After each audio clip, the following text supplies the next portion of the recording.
பூமிக்கு கீழே போய் குடைந்து குடைந்து போய் வெடிக்கும். வெடித்த அடித்த நொடியில் 2 மணி உயரத்திற்கு தண்ணீர் பீச்சி அடிக்கும். என் அன்பார்ந்த பெருமக்களே, தரையில் இந்த குண்டு விழுந்தால் தண்ணீர் வீழ்ச்சி அடிக்கும்.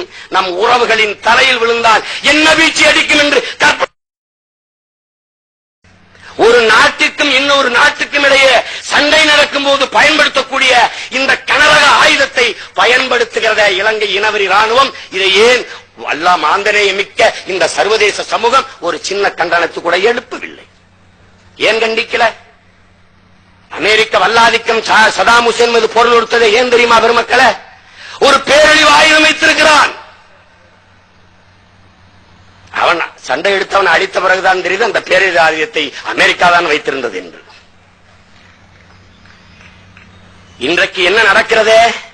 நேருக்கு நேர் சண்டையிட்டு அந்த போராளிகளை, தாயக விடுதலைக்கு களமாடுகிற மாவீரர்களை நேருக்கு நேர் என்று மல்லுக்கட்ட வக்கில்லாத அந்த இனவெறி ராணுவம் வேதியியல் குண்டு, ஒரு நச்சு குண்டு, அந்த குண்டை போட்ட பிறகு 5 கிலோமீட்டர் சுற்றளவிற்கு சுவாச காற்றான ஆக்சிஜனை உறிஞ்சிவிடும். இந்த மாதிரி கொடுஞ்செயலை சர்வதேசத்தில் ஒரே ஒரு நாடுதான் பயன்படுத்துகிறது, அதுவும் தன் நாட்டுக்குள்ளே வாழக்கூடிய மக்களை அழிப்பதற்கு. நான் கேட்பதெல்லாம் இந்த பெருமன்றத்தில் அந்த குண்டை இலங்கை இனவெறி ராணுவத்திற்கு கொடுத்தவன் எவன்? எவன் கொடுத்ததே? அவன் தாண்டா சர்வதேச தீவிரவாதி. நாய்களே, நாங்களாடா தீவிரவாதி? நாங்களா? என் அன்பார்ந்த பெருமக்களை, ஒன்றை நான் கேட்கிறேன். இந்த நாட்டில் பெரும் பெரும் தலைவர்களை, பேரறிஞர்களை, ராஜீவ் காந்தி, அமரர் ராஜீவ் காந்தியின் மரணத்தை பேசுகிற மாமனிதர்களை, அதே போல தேசப்பிதா மகாத்மா காந்தியின் மரணத்தை நீங்கள் பேச தயாராக இருக்கிறீர்களா? கோட்டை என்ற கொடியவனால் சுடப்பட்டு தேசப்பிதா காந்தி இறந்தார் என்று அவர் நினைவு நாளிலோ அல்லது பிறந்த நாளிலோ பேச இந்த தேசத்தின் தலைவனுக்கு ஒருத்தருக்கான தைரியம் இருக்குதா? சொல்லு பாப்போம். அன்னை இந்திரா காந்தி அம்மையாருடைய மரணத்திற்கு அல்லது பிறந்த நாளிலோ நினைவு நாளிலோ ஒருவராவது பியாந்த் சிங் என்ற கொலை செய்யப்பட்டார், படுகொலை செய்யப்பட்டார் அன்னை இந்திரா காந்தி என்று பேசுவதற்கு ஒரு தலைவனுக்காவது யோக்கியதையோ அருகதையோ தகுதியோ தைரியமோ இருக்கிறா? இந்த நாட்டில் பேச மாட்டீர்கள். கொன்னு விடுவான் ஜிகே, கொன்னு விடுவான் RSS. ஏன் எங்களை பேசுகிறீர்கள்? 18 ஆண்டுகளாக ஒரே வல்லவியை ஏன் பேசுகிறீர்கள்? ஒரு ஆரிய புண்ணை அடிக்கடி ஏன் சொரிஞ்சு சொரிஞ்சு சுகர் காண்கிறீர்கள்? தமிழன் இழிச்சவாயன், தமிழன் மான இன உணர்வும் எல்லாம் செத்து போன எருமை மாடு என்று நீங்கள் கருதுகிறீர்கள். அது இல்லை என்று இந்த கூட்டம் உங்களுக்கு உணர்த்தும். தோழர்களே, உங்களுக்கு உணர்த்தும். நீங்க எல்லாரும் நினைச்சுக்கிட்டு இருக்கிறீங்க, அது தவறு. அந்த மண்ணில் இன்னைக்கு என்ன நடக்கிறது? உலகத்தில் இவ்வளவு பெரிய நாடுகள் இருக்கிறத, எந்த நாடாவது தன் சொந்த நாட்டு மக்களை வெட்டவெளி பொட்டலில், திறந்தவெளி சிறைச்சாலையில், கொட்டுகிற மழையில், கொளுத்தும் வெயிலில் அகதியாக சிறை கைதிகளாக பிடித்து வைத்த கொடுமை எந்த நாட்டிலாவது நிகழ்ந்திருக்கிறதா? மாந்தநேயமிக்க மனிதர்களே, சொல்லுங்கள். நிற்கதியாக நிற்கிற மக்களை நள்ளிரவில் குண்டு வீசி கொலை செய்கிற கொடுஞ்செயல் எந்த தேசத்திலாவது நிகழ்ந்திருக்கிறதா? சொல்லுங்கள் பார்ப்போம், சொல்லுங்கள். தாய் தந்தையர் கண்முன்னே 18 வயது இளம்பெண்ணை பாலுறவு, பாலியல் வல்லுறவு கொண்டு கொலை செய்துவிட்டு மருத்துவ பரிசோதனையில் அவள் கற்பழிக்கப்பட்டது தெரிந்து விடுமோ என்று அச்சப்பட்டு அவள் பிறப்புறுப்புக்குள் துப்பாக்கி செலுத்தி வெடிக்க வைத்த கொடுஞ்செயலை செய்கிற ஒரு ஈனத்தனமான இனவெறி ராணுவத்திற்கு துணை போகிற தேசங்களை எந்த தீவிரவாத பட்டியலில் நீங்க சேர்த்து போகிறீர்கள்? அங்கே இருந்து ஒரு தாய் மழையில் நனைந்து கொண்டு எனக்கு தொடர்பு கொள்கிறாள். அன்பு மகனே, பிள்ளை குட்டிகளோடு பட்டினியாக நிற்கிறோமடா, பசியில் நம் குழந்தைகள் வாடி சாகிறதடா, ஏதாவது பணம் அனுப்பேன் என்று நான் கேட்டேன். நான் தாயே, எந்த முகவரிக்கு உனக்கு நான் அனுப்புவேன்? நீ எங்க நிக்கிற? எப்படி என் பணம் வந்து உன்னை சேரும்?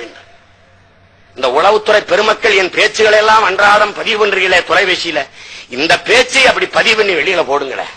உங்களுக்கு என்ன சிரமம்? என்ன சிரமம்? நான் உங்கள்கிட்ட நல்லா நேரடியா கேட்க விரும்புறேன். நீங்க என்ன உளவு பார்க்கிறீங்க? 16 கிலோமீட்டர் தூரத்தில் இருக்க அந்த தேசத்தில் நடக்கிற இனப்படுகொலையை ஏன் நீங்கள் உளவு செய்து இந்த உலகத்தாருக்கு சொல்லவில்லை?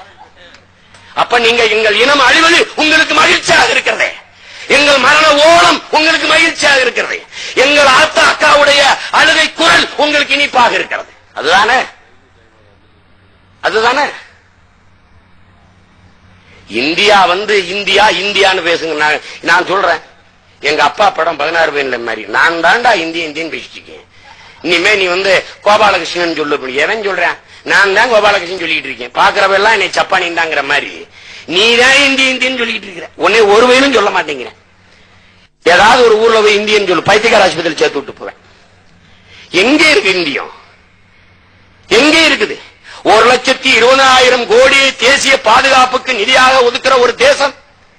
நம் தேசத்து பிள்ளைகளில் 306 பேரை கடலில் மீன் பிடிக்க போவது சுட்டு வீழ்த்திய இனவரி ராணுவத்தை கண்டிக்க துப்பில்லையே.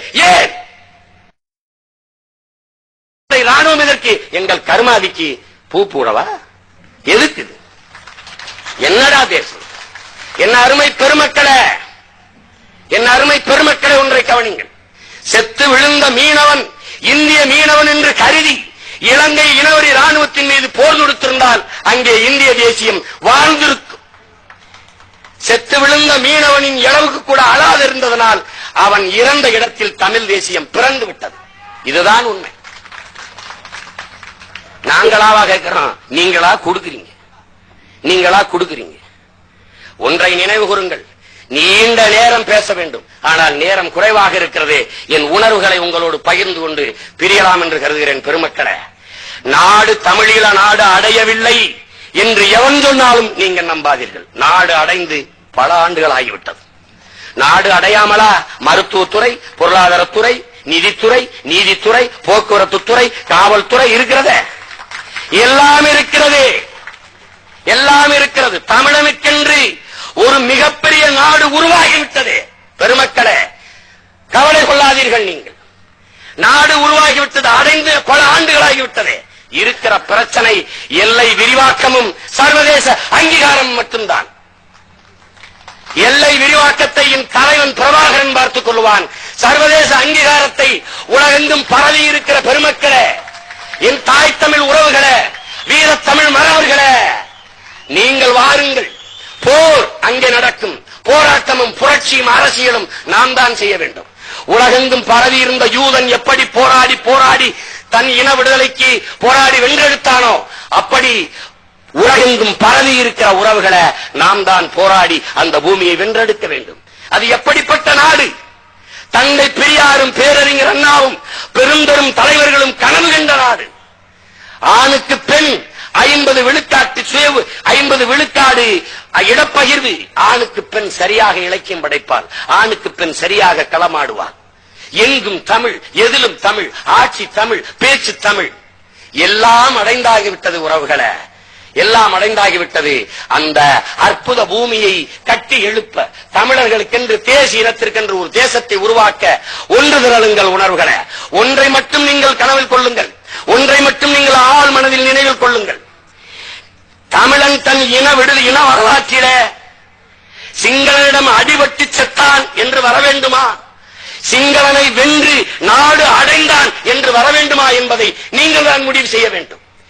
உண்மையிலேயே தமிழன் வீர தமிழ் இனமா அல்லது சோழ தமிழினமா என்பதை நீங்கள் தான் முடிவு செய்ய வேண்டும்.